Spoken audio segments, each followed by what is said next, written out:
Good morning all, and welcome to the conference. I'm Ilanit Hasson-Ohayon. I'm a rehabilitation psychologist. I'm currently the chair of the psychology department at Bar-Ilan University. And together here with David Rowe, who is the chair of the community mental health department in Haifa, in the University of Haifa. And we worked together for 20 years in the field of psychiatric rehabilitation. And we initiated this conference as part of our study supported by the Israeli Science Foundation on attitudes towards psychiatric medication. And I'll let you continue. So far, the most unusual part of this conference is the fact that we're starting on time. This is something that all those here from Israel, which are the vast majority, know that this never happens. And truly, people are really stuck in traffic and trying to come, and my heart goes out to them, but we have a tight schedule and we don't want to start keeping delays, so we're actually going to really start on time. Good morning and welcome to this conference. We're very enthusiastic to have the opportunity to meet in person, learn from one another, and discuss the highly relevant topic for all those of us involved in mental health, how the attitudes and patterns of use of psychiatric medication are related to different aspects of the identity and domains of recovery. Just about anyone who experiences what are often referred to as a delusion, an illusion, a manic episode is likely to be prescribed psychiatric medication at one point or another. And indeed, there's piling evidence that shows that it's very effective in reducing symptoms, particularly when one is experiencing positive symptoms at early stages, and which can be extremely helpful because this is often associated with tremendous suffering of the person and their family. Some people report having a very good experience with medication, having it very tremendously effective for them, and with relatively few side effects. Other people have more mixed experience and note of having some advantages and having the medication help them in some ways in symptom remission or symptoms are becoming less strong. But they also suffer from more side effects and wonder about the impact of the medication and whether these advantages are worth it and outweigh the price of it. Some have very negative experiences with the medication, feel that they hardly help or don't help at all, and suffer from tremendous and very severe side effects, and have a very negative and even sometimes traumatic experience in the way the impact of the medication or the process by which it was administered. In the past, it was quite widely expected that people take their medication as prescribed by the expert, by the prescribing psychiatrist, and simply be compliant. As Pat Diggin described it, at the time I was told that I had schizophrenia.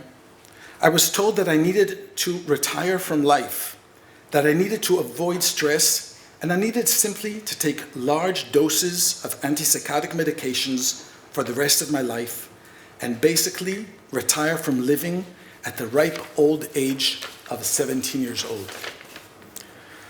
Pat Diggin, who by the way was in Israel twice, most recently before COVID, right before COVID, was one of those pioneers who contributed to change.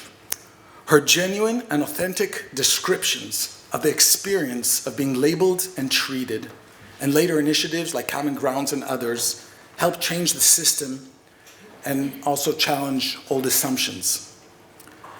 She, with many others, by the way, 2023 now, this is 3 decades since the seminal paper of Anthony about recovery.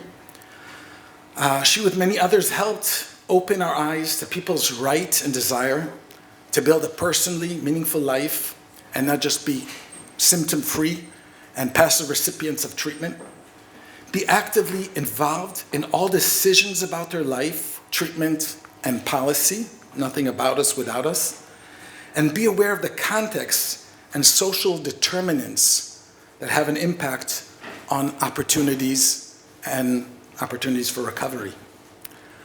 18 years ago, Ilanit and I with a collaboration with the Israeli Council and the Psychiatric Rehabilitation Division at the Ministry of Health, led a pioneer effort to implement and roll out a recovery-oriented intervention, which many may be familiar with, Illness Management and Recovery, or IMR.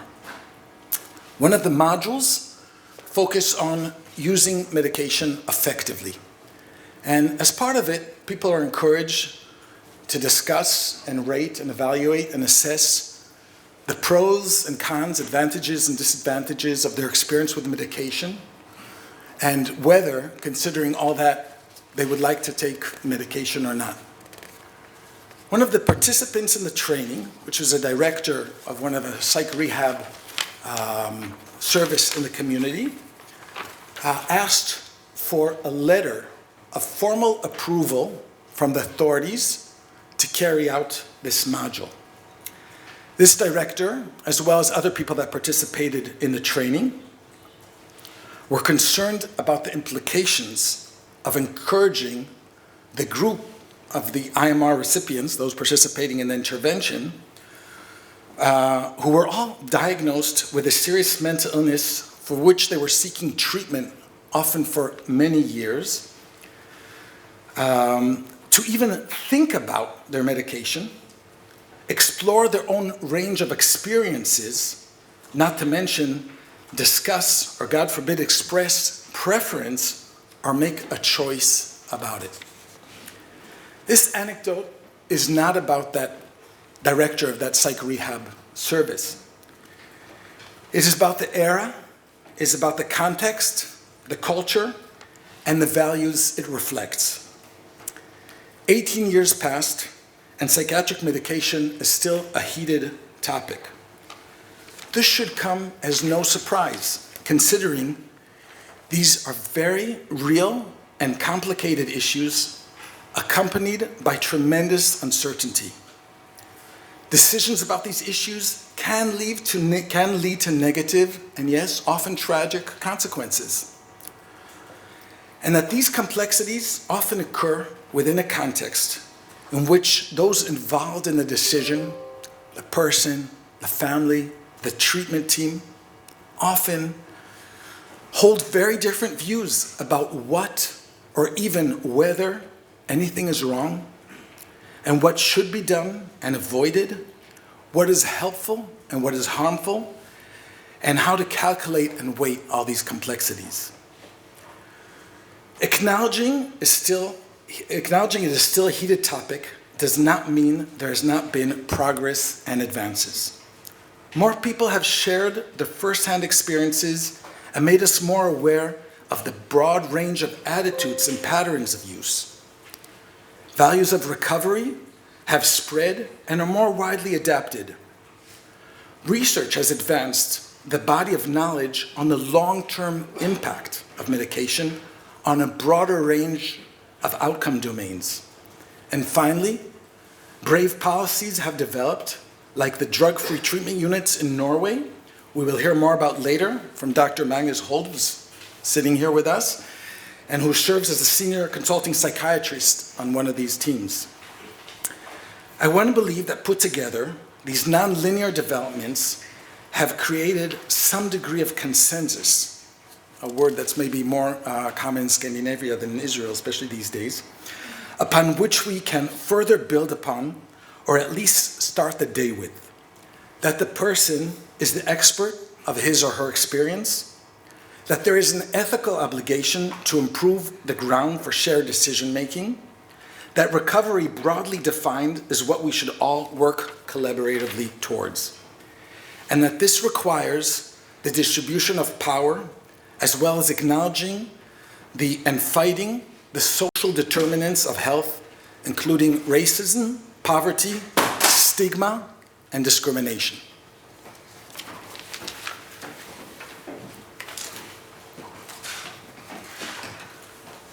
So the purpose of this conference is to learn about and discuss this issue from various angles and perspectives with an open mind and open heart, and hopefully create and strengthen the dialogue, discussions, and personal, professional relationship and possible collaboration. We have an unusual, rich and dense program which gives voice to people with various forms of lived experience and angles, including providers, users, parents, policymakers, and researchers. We are honored to host 7 experts from 4 countries who have achieved international recognition for their impressive contribution to research, policy, and clinical work in this important area. Thank you, Vanessa, Hold, Nicola, Helen, Mev, Marika, and Lisette for coming all the way to Israel and being with us today.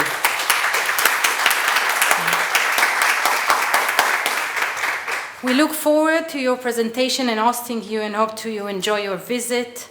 We want to thank the Israel Science Foundation for funding this workshop. We want to thank Dr. Sharon Ziv-Beimen for collaborating with us to make this conference possible, and regretfully she couldn't join us.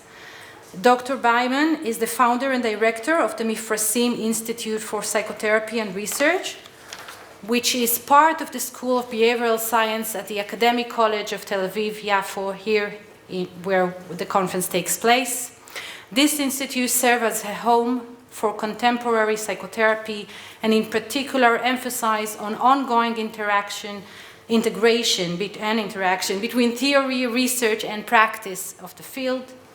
It focuses on treatment of high social relevance, such as treatment of addiction, child-parent psychotherapy, depression, grief and loss, trauma, couple treatment, and more. This institute strives to fulfill its vision through courses, long-term psychotherapy programs, conferences, and symposiums. As Sharon couldn't join us this morning, she sends few words. She said that she's excited and delighted to host this important, innovative, and thought-breaking conferences. She says she is deeply grateful for the opportunity to host the distinguished speakers of the symposium and appreciates so much the experts from abroad. She also wished David to thank us for the collaboration and for initiating this conference. And we would like to thank Sharon, Reut, Ariela, and Ziv from Mifrasim. And last but not least, I want to thank Iris, Adi, and Maya for all the work to make this happen. And Shira sitting over there, who's, thanks to her, it's also in Hebrew. Thank you, Shira. Okay. And lastly, I want to say a few personal words. We are meeting in Israel while major political moves are taking place. This is a difficult time in the country where our democracy is under brutal attack. Values we are trying to advance, like recovery and shared decision-making, are essentially impossible without democracy, which pillars include the distribution of powers, human rights, and equality.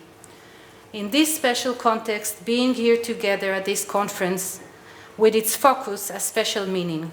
Fighting for better mental health is part of our broader battle to save our democracy. And thank you for being part of this, and we wish you all a great, interesting day with meaningful discussions.